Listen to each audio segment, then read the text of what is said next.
Mari kita berlatih untuk soal literasi jenjang SMP. Waktunya 60 menit. Klik mulai ya. Mengapa pemilihan gambar pada teks sudah sesuai dengan isi teksnya? Klik pada setiap pilihan jawaban benar. Jawaban benar lebih dari satu. Nah, ini gambarnya nih. Terlihat Anis sedang antusias ya, nenek sedang tekun membatik nih, menggunakan cantingnya. Terdapat malam yang berdiri dalam wajan ini, betul. Tampak seorang nenek sedang membatik, betul. Tersaji pemandangan dalam bilik yang rumah yang mewah, mah. Tersaji pemandangan dalam bilik rumah yang mewah, mana? Gak ada ya. Teroleh cairan malam berwarna putih pada cari kain coklat. Cairan malam berwarna putih. Tidak ya. Dibalik, kainnya putih, cairannya coklat. Jadi yang betul dua ini. Pertanyaan berikutnya nih, dua profesi ini cocok banget buat kamu yang punya hobi makan. Ini lagi foto food vlogger, food grabber. Foto-foto ya, food writer, review makanan nih. Siap. Pertanyaannya, apa tugas sebagai seorang food grabber? Jadi tukang foto-foto makanan nih. Tugasnya apa ya? Ini mempresentasikan sajian yang menggoda dalam bentuk visual. Foto-foto yang dihasilkannya bisa untuk keperluan buku menu, iklan, media promosi sosial, media sosial, atau company profile. Oke. Kita lihat nih. Mengolah makanan. Ya enggak? Enggak ya. Membuat gambar makanan yang menarik dalam bentuk visual. Oke.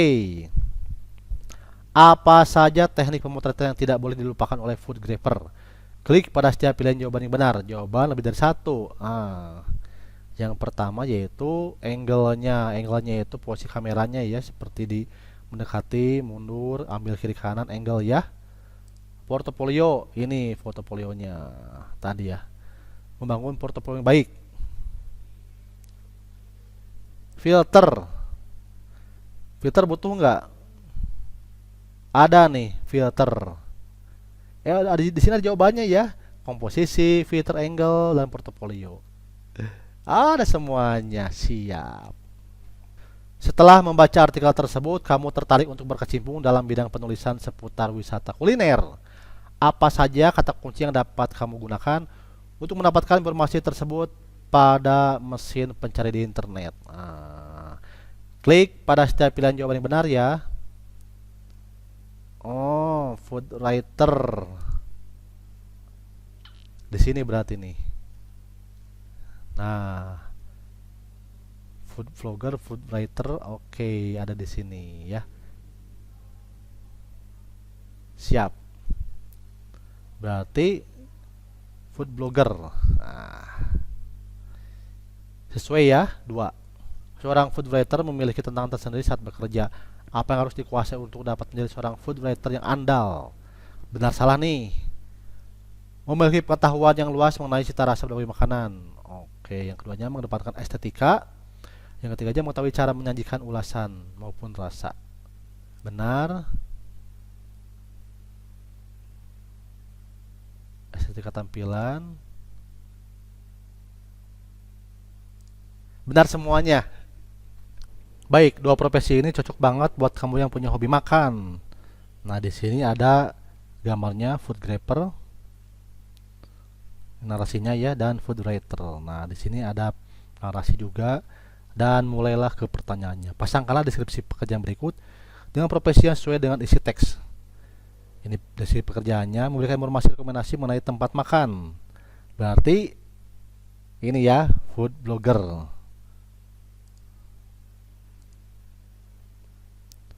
Memotret makanan dengan angle tampak menarik. Nah, tadi sudah dibahas ya, food grabber. Membuat gambar dengan cara menangkap cahaya dari subjek gambar dengan kamera. Ini fotografer ya. Terakhir, menulis tentang makanan untuk blog dengan teratur dan konsisten. Food writer. Nah, ini seperti ini kira-kira jawabannya. Kamu memiliki saudara yang berprofesi sebagai fotografer. Setelah membaca bacaan tersebut, kamu mulai tertarik untuk mengenal dunia fotografi. Hal apa saja yang akan kamu pelajari mengenai bidang fotografi bersama saudaramu? Klik pada setiap pilihan jawaban benar lebih dari satu. Mengenal detail alat fotografi yang digunakan. Ya, harus tahu alat-alatnya nih. Mengulik fungsi aplikasi edit foto yang populer. Boleh. Membuat harga jasa pemotretan makanan. Wah, ini sudah mulai jualan juga. Yang akan dipelajari. Nampaknya gini dulu ya. Menyusun portofolio yang unik dan menarik. Kalau jualan nanti pada step berikutnya. Gabungkan nih. Di bawah ini terdapat pernyataan-pernyataan tentang tipe kepribadian introvert dan extrovert serta sikap-sikap yang melekat padanya. Pasangkan pernyataan-pernyataan di bawah ini dengan sikap-sikap yang dimaksud. Nah, pernyataannya, sikap seorang introvert yang suka mengambil hal yang mungkin tidak diamati oleh orang lain. Apa ini? Cari di sini. Awas diri, sensitif, cenderung tidak mengulangi kesalahan-kesalahannya, berpikir terlebih dahulu, lebih teliti. Ini nih, introvertnya lebih teliti, suka mengamati. Nah, ini berarti jawabannya ya, teliti. Oke, teliti. Yang kedua, introvert yang suka menilai kelebihan kekurangan diri sendiri. Selektif ya, selektif. Oke. Ini bertindak berhati-hati, sensitif terhadap kesalahan. Ini berarti ya, wawas diri. Introspektif. Ini berarti. Oh, ini muncul nih. Sikap seorang introvert yang suka menilai kelebihan atau kurang diri sendiri. Ini nih, introspeksi diri ya. Nah, sikap seorang extrovert ketika bertemu teman baru, extrovert lebih luas gitu, mudah akrab ya. Introvert ketika menggunakan media sosial, hati-hati. Oke. Apakah kamu memiliki kepribadian introvert? Nah, pertanyaan berikutnya, apa saja kelebihan dari sosok pribadi introvert sehingga berpotensi menjadi sosok yang lebih baik? Klik pada setiap pilihan jawaban benar lebih dari satu. Yang pertama, cenderung waspada dalam berkomunikasi dengan orang lain. Betul ya. Tidak suka bergaul agar perasaannya tidak terluka oleh temannya. Tidak suka bergaul agar perasaannya tidak terluka oleh orang lain. Tidak akan mengulangi kekeliruan dan berbuat kemudian hari. Ini tadi sudah ada ya. Jarang yang memiliki media sosial karena bersikap hati-hati. Betul. Ini nampaknya yang ketiga. Saya ragu-ragu jadi tidak saya isi. Seseorang yang kepribadian introvert juga memiliki potensi untuk berkembang menjadi seseorang yang lebih baik lagi. Apa yang akan terjadi jika seorang dengan pribadi introvert mau untuk lebih membuka diri? Klik pada setiap pilihan jawaban benar. Jawaban benar lebih dari satu. Menjadi pribadi yang memiliki kepedulian sosial yang lebih tinggi. Bagus ya. Lebih aktif untuk menyapa dan mengomentari unggahan dari teman-temannya. Ini akan lebih baik disukai oleh orang sekitarnya. Sip. Ini nampaknya enggak. Kamu merasa bahwa pernyataan tentang seorang introvert adalah teman yang berkualitas sangat akurat. Berdasarkan wacana apa yang melandasi pendapatmu tersebut? Nah, klik pada pilih benar atau salah ya.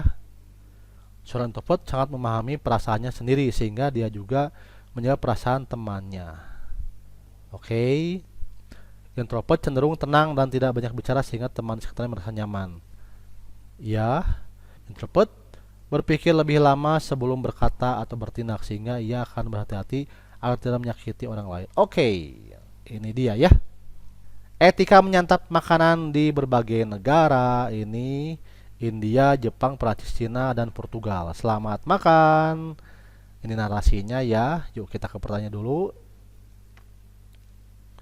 Pasangkanlah etika menyantap makanan di sebelah kiri dengan negara di sebelah kanan berdasarkan teksnya. Oh, ini etikanya nih. Kita harus baca dulu ya. Tamu diperbolehkan meninggalkan tempat makan apabila semua orang telah selesai menyantap makanannya. Di mana ini? Kita cek ya. Nah, tamu boleh meninggalkan tempat makan kalau sudah selesai. India. Ini adalah di India. Berikutnya, tamu diperbolehkan menyantap makanan ketika tuan rumah atau orang yang lebih tua berkata bon appetit. Ini nih ada nih di Prancis, udah kelihatan ya. Perancis. Tamu tidak diperkenankan meminta pelayan restoran membawa garam atau bumbu pelengkap lainnya. Di mana ya? Nah, ini nih, di Portugal. Jangan meminta pelayan restoran membawa garam atau bumbu pelengkap lainnya. Tidak, bentuk ketidakhormatan terhadap koki yang memasak. Ya, Portugal. Ini, tamu tidak boleh menjepit makanan dengan dua pasang sumpit ketika mengambil makanan yang tersaji atau mengoper makanan ke piring temannya. Jepang, Jepang, Jepang, Jepang, sumpit nih. Nah, ini Jepang nih. Muncul ya. Sip, sudah terjawab semuanya ya, Jepang. Apabila kamu hendak mencari informasi lebih lanjut mengenai tata cara makan pada beberapa negara di benua Asia, apa kata kunci yang tepat untuk dituliskan pada kolom mesin pencari di internet untuk memperoleh informasi tersebut? Oh, Asia nih. Ini berhubungan sama geografi. Asia, benua Asia negaranya mana saja? Jawaban lebih dari satu. Jawaban lebih dari satu. Asia. Ini bisa nggak? Perancis negara Asia bukan? Oh, ini Asia ya, India Asia Selatan nih. Eropa ya. India dan Cina oke. Asia. Cina dan Jepang oke. Ini Portugal Eropa. Wah, dua negara, dua pilihan saja ya, India, Cina, dan Jepang. Berdasarkan teks tersebut, mengapa penting bagi kita mengetahui bahwa setiap negara memiliki tata cara yang beragam dalam menyantap makanan? Apa nih? Satu jawaban ya, agar kita bisa menyebarluaskan keragaman budaya yang dimiliki oleh banyak negara di dunia. Agar kita bisa menyesuaikan diri apabila berkunjung ke negara yang bersangkutan. Agar kita bisa menerapkan aturan tersebut di tempat tinggal kita. Agar kita bisa mengetahui kuliner yang beragam. Pertanyaannya adalah tata cara ya, tata cara berarti agar kita bisa adaptasi di sini nih, menyesuaikan diri. Ini dia. Apa hal mendasar yang dijelaskan oleh penulis wacana untuk mendeskripsikan perbandingan cara orang India dan Jepang dalam menyantap makanan? India dan Jepang, berarti kita cek dulu narasinya nih. India, tadi ya ketika makan mereka duduk lesehan dan tidak menggunakan sendok garpu. Sedangkan Jepang dilarang menjepit makanan dengan dua pasang sumpit. Oke. Berarti tentang alat ya, alat makan yang berbeda, posisi duduknya berbeda. Kita cek dulu ya. Ini India ya, India tanpa sendok garpu. Duduk. Oh, kemudian yang selesai duluan. Sedangkan Jepang jarang menjepit, tidak boleh dilakukan karena kegiatan ritual dalam upacara pemakaman. Menjepit tulang jasad. Oke. Hampir sama dengan India, orang Jepang biasa makan sambil duduk. Oh iya. Ini hampir sama. Dua ya, dua pilihan. Pada infografis yang terdapat di dalam teks disampaikan bahwa dalam tata cara makan di Cina harus ada sedikit makanan yang disisakan di piring. Apa yang akan terjadi apabila tamu atau pengunjung menghabiskan makanannya tanpa tersisa sedikit pun? Kalau Cina harus ada disisakan sedikit makanan, jadi nggak boleh habis. Nah, pernyataannya, tuan rumah kemungkinan akan menambah makanan di piring karena merasa tamunya belum puas. Oke. Tuan rumah akan merasa tidak memberikan cukup porsi kepada tamunya. Oh, tuan rumah akan meminta tamunya untuk segera pergi karena dianggap tidak menghargai tuan rumahnya. Oke, kita baca yang Cina ya. Cina.